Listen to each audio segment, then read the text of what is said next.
Hi guys, it's me, Tonic TZW. We're here for Smashing It Part 2 because I played two games back to back in the Julio Cesaria just to quickly thrash out some daily missions, and we ticked pretty much everything off over a couple of games, and both games were quite spectacular because I set a new personal damage record in one, and in this one I set a new personal base XP record, and it's quite substantial, so you might want to hang around for that one.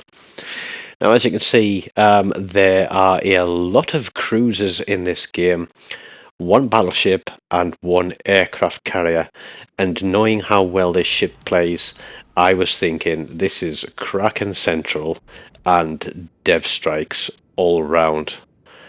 But yeah, RNG was going to have something to say about that. But there's many different ways to play this map, Epicenter. Normally I'm in a destroyer, and you know me, I'll be heading for the capture points, and I'll be trying to spot, capture and kill, because taking those capture points early on is going to give you a significant advantage. It's made slightly more difficult for destroyers because there is a carrier in the game, and there are two destroyers out there as well, and with a lot of cruisers it means there's the potential for a lot of fire heading their way. But here we go, we're going to snap at that first salvo through the gap at the Devonshire, and we're going to get absolutely nothing, I think. Pretty much the dispersion was absolutely awful, but we see an Omaha heading across this way. Now, we all know that Omahas are normally the first ships to be deleted in a game, unless it's the other Julio Cesare game that you haven't watched yet, because the guy who played the Omaha in that game, whose first part of his tag was Sober, he played absolutely outstanding in this game. The same can't be said for the Omahas in this game, but this one is looking much, much better. Tell me how that was not a dev strike, because watch this. The destroyer puts his little teeny tiny guns onto it and takes the kill, and I'm like, okay, I'm on fire. I've just missed a dev strike. We have another Omaha heading this way, and we have the Devonshire heading this way. Now, two cruisers that can light me on fire quite a lot, and there's a Farragut, but we don't lead him enough. I'm going to have to let this fire burn. We have got heals available, and we're going to make use of them. But what we're going to have to do is try and get on to these two cruisers. And if we can't kill them, at least take so many hit points off them. And here we are kiting them away from the cap, and look, didn't realise the destroyer had laid a smoke screen. Those cruisers are so far away they can't see me firing from the smoke, which is absolutely brilliant.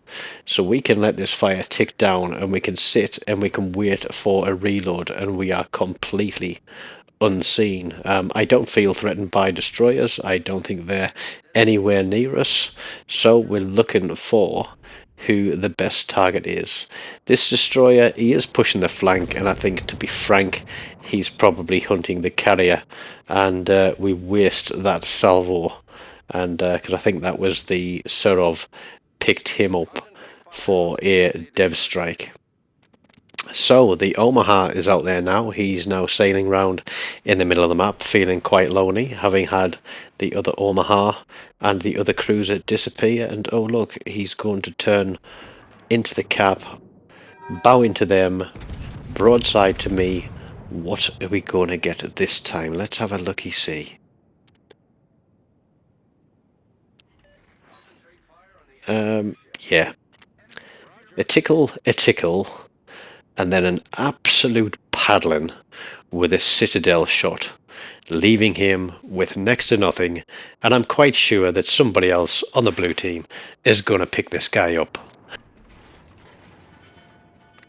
Now, it looks like he's burning as well, and even the destroyer is chipping in again with his guns to try and get himself another kill, and he's doing actually quite a decent job of it. He's not really where I would be if I was in a destroyer in this game. But we guns on. We've got a Ramat out there. What's he doing? He's backing up.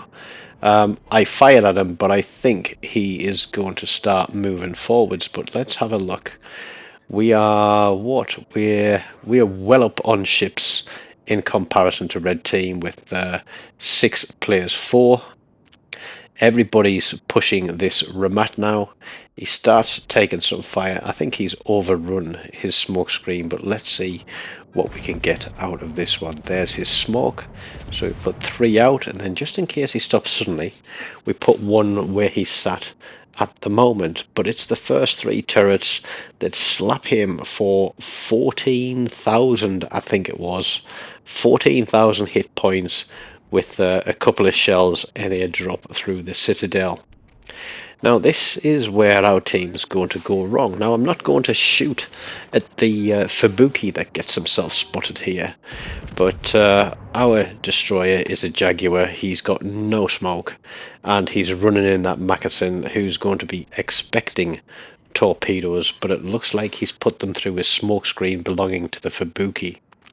I'm spotted because I've fired my guns, and I'm thinking, do I need to turn into this guy, or do I keep it pushing forward into the capture points? Because the Ramat could see us.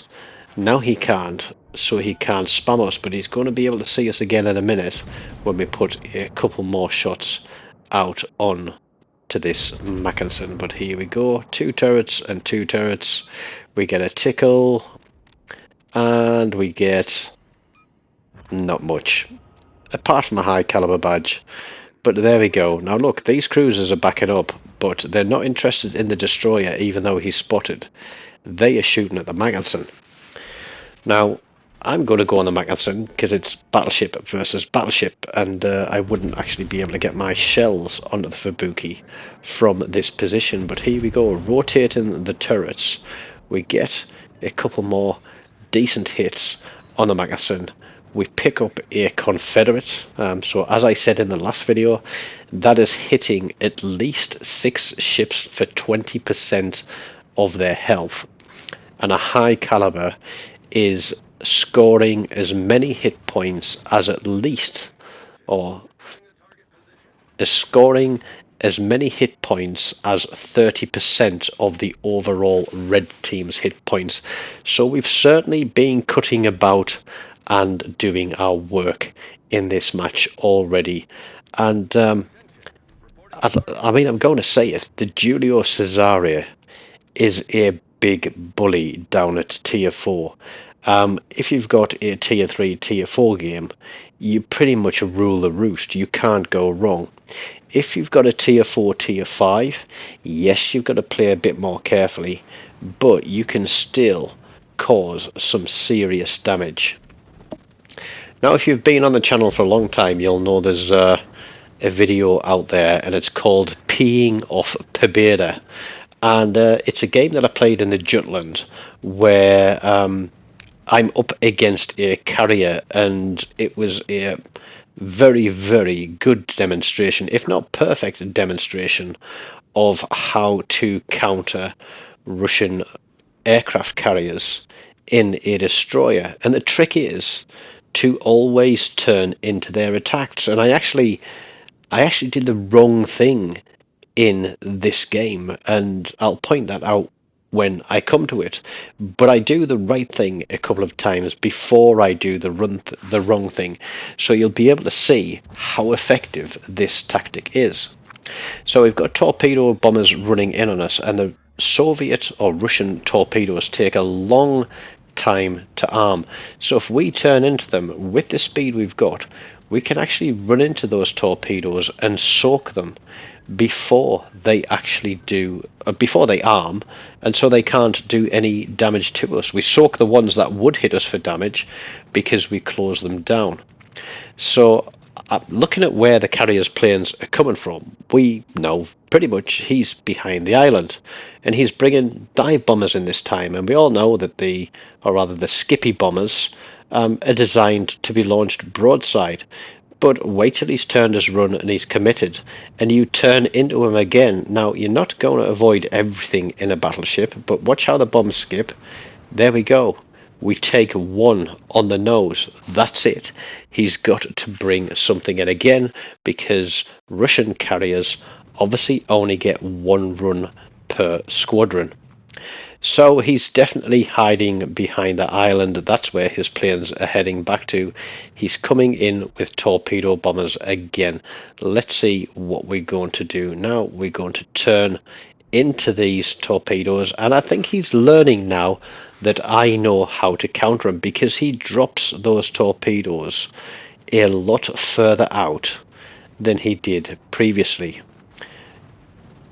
There you go. They're a lot further away, but that means that the spread is much wider and we can afford to take one torpedo.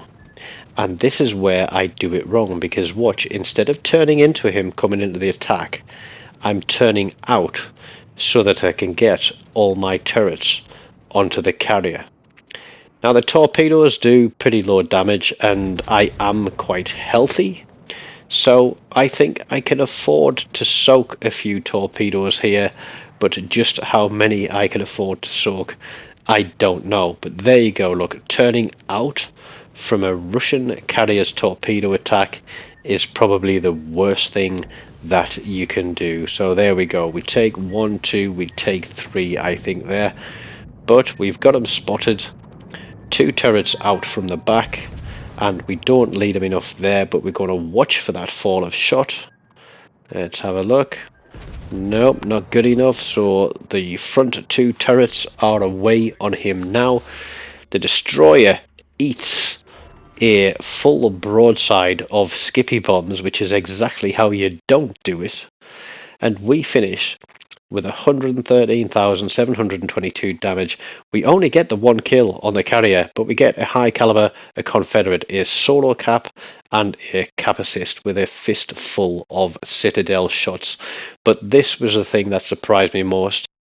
3,377 base XP, which is just under 1,500 base XP higher than second place for the team.